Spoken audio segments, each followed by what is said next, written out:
Hey y'all, and we are back to talk Reasonable Doubt, Season 2, Episode 2. Say hello. In my dreams, I'm never over you. Just trying to stay alive. No matter how I feel. Okay, so we know that at the end of Episode 1, Jax has enlisted Corey, aka Morris Chestnut, all right, to come on deck and defend her bestie Chanel. Chanel is in the pinta, and we know that the charges are serious, right? And we see that Lewis is still in the bed. Jackson got a haircut, new hair, who this, okay? And they still not smashing, and she's still wanting him to move back in. Move back in, Lewis. Because what you gonna do, Lewis? Are you ready? Lewis, and Lewis ain't ready. Lewis, I guess, said he's living his best life and he need to see what Jax is going to do before he commits to coming back in the house. And my thing is, if you want your family, sir, I want my family, do what you need to do and move back in his house. Cut off everything else you got going on, because in the clip before we see him getting bucky naked with light skin. Okay, so I'm just gonna set it right there. But Corey starts today, and so Jax has to be early to work because we need to get him acclimated to the team. And this is where we actually discover who Corey is in this series, right? Is smooth. All right, he's legacy. He come from money.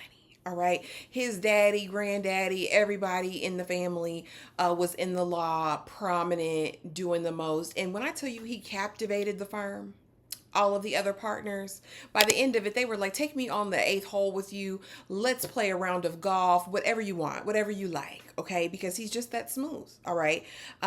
Next, we have to take him though to meet Chanel. And this didn't go as well as I thought it was going to go initially. Right. Because she comes in like, who the hell are you? And I was like, what Chanel is this? This isn't the show Chanel we met before. Chanel was nasty. Jax, I ain't heard from you in weeks. And who is this? Girl, I'm trying to help you. I'm trying to save your life. They say that Chanel spent her nest egg on retaining the firm. And they have ways that they're going to be able to monetize this case going forward. And so he tries to introduce himself, give his pedigree, his background. Chanel's not interested in it. And so finally, Corey is like, Jax, can you leave the room and let me talk to my client? Let me meet her. And he basically breaks down, listen, I does this. I get women off. Okay, not in that way.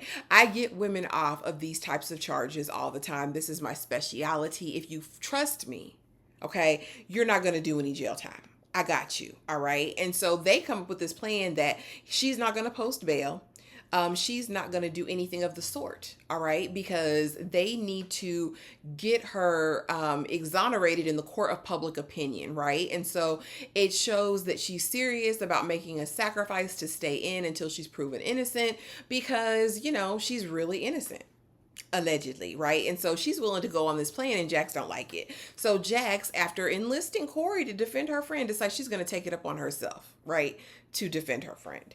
And I talked about it in episode 1. I should have put it here, but basically they're having to try to, Jax, goes and talks to Chanel and is like, don't you want to be with your kids? Don't you want to? I don't think he's making the right decision. Jax, this isn't your case, but they raise the money. Again, the cousin asked her husband, and he was like, no, we're not going to risk it all for your cousin.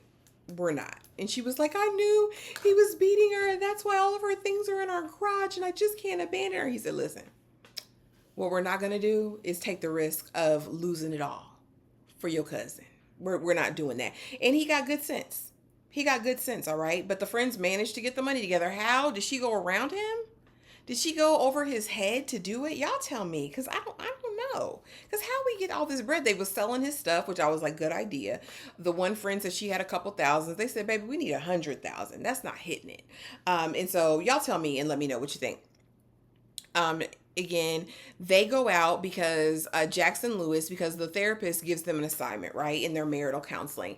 And it's like, you guys need to go out and be intimate with each other. So they go out on this date, honey. They order all the wine, all the desserts. They're freaky, flirting, doing all of the things.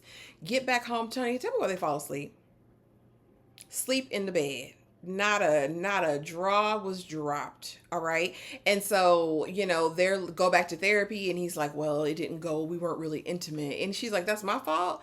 We fell asleep. We both fell asleep. We both got drunk and fell asleep. And again, he kind of gives this, oh, I'm the victim thing. And I don't like that for Lewis right now. And we'll see how his character goes or progresses. But I don't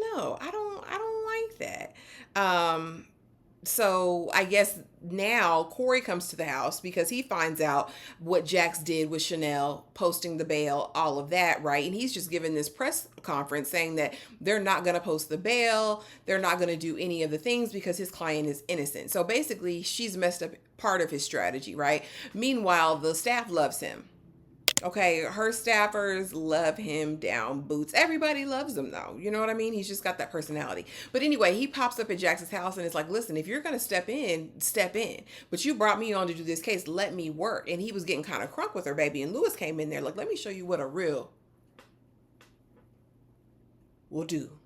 All right, next time you come to my house raising your voice at my wife, it's gonna be a problem. Period. And I was like, well, Lewis, all right, that was kind of sassy. That was a little sassy, standing up for your wife. But she was wrong. Jax was wrong. Jax wants her cake and to eat it too.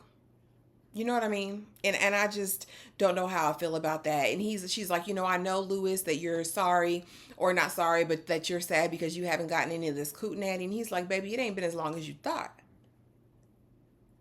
And I should have known, with the way he's a cuckold and she's a freak factory, that this was going to be fodder for their play when they finally get Bucky naked. But we'll get into that. Next, they have this assignment, look into the eyes, and that's where that all comes out at. And now it's time for JT, Jamarian Tucker's funeral. His mama is there. Everybody's there with picket signs calling her an unaliver, and she is. But she was also a victim. Both can be true, right? And so she decides that she's going to go to be there, support her kids. But I think it was a bad idea because the mama got in her face. Everybody got in her face. Jax got to be her defender as usual. Meanwhile, the people working on the case at the firm are discovering some inconsistencies, right? Like, we know that the DA now is going after her for Capital One because there was $30 million moved. And it was moved by her. It wasn't moved by JT. All right. And so he's got the team digging in on it. And they're like, this is sophisticated. There were shell corporations and moving the money, the $30 million here left and right. And I said, here we go. Chanel finna go. Chanel finna leave everything. And I hope the cousin ain't put up the house because they about to lose their house. You about to lose your house. You should have listened to your husband if you went over his head. And so basically, the kids were with her cousin, and the grandmother, and she brings over this, overnight bag for her baby and is like, hugs her cousin extra long and is like, I love you. Thank you so much. Tell my baby I love her, make sure she's good, all this other stuff. And I'm like, girl, what? She was scheming all along.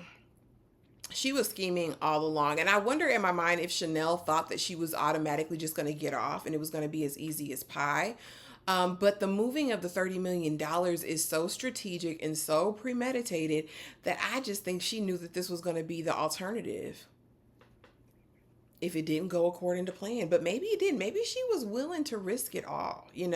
Corey goes to see the DA and he's like, listen, you're doing too much. Why have you switched for 4 states in the last so many years? He's applying pressure and he knows what to do. She don't like it, but she ain't gotta like it because I feel like he's kind of sinister a little bit. I think he's gonna do whatever he needs to do to win this case. But with Chanel, who knows? The next morning we wake up, everybody's calling Jax. Where's Chanel? Where's Chanel? Where's Chanel? She's calling. Where's Chanel? Chanel ain't nowhere to be found. Chanel gone to the island with her $30 million. She probably chartered a private jet. With that kind of money, you got options. But I'm really mad at her for making her friends come up with this money when she had this $30 million tucked away. Chanel's sneaky and devious. By the end of that night, honey, I guess Lewis and Jax are Uber turned on. They ready to go to the jungle, honey, and she want him to hit it how he hit light skinned girl. That's how she wants him to give it to her. Did she do it like this? As she talks on his microphone, I said, Jax, y'all freaky deaky. Okay, because who's that going to turn on? It ain't going to turn me on if my husband thinking about him and his side piece. That ain't going to get my cootenanny gushing. You know what I mean? I'm just gonna set it right there, y'all. But they back and he moving back in, and I think that they are toxic as hell. I'm just gonna set it right there. That is a toxic as hell couple. Y'all drop it in the comments. Let me know what you think. Baby, with Chanel gone, what is next? What is next for episode 3? I'll be back with a recap for episode 3, and then after that, we will do a live covering the first 3 episodes. So be on the lookout for that. But you guys, thank you so much for watching. If you enjoyed this recap review of Reasonable Doubts at season 2, episode 2, drop it in the comments. Let me know. Hit the like button, hit the subscribe button, hit the notification bell, honey. Hit all the things and help your girl out. It's 5K or bust at this point, okay? But thank you guys so much for watching, and I will see y'all in the next video. Bye.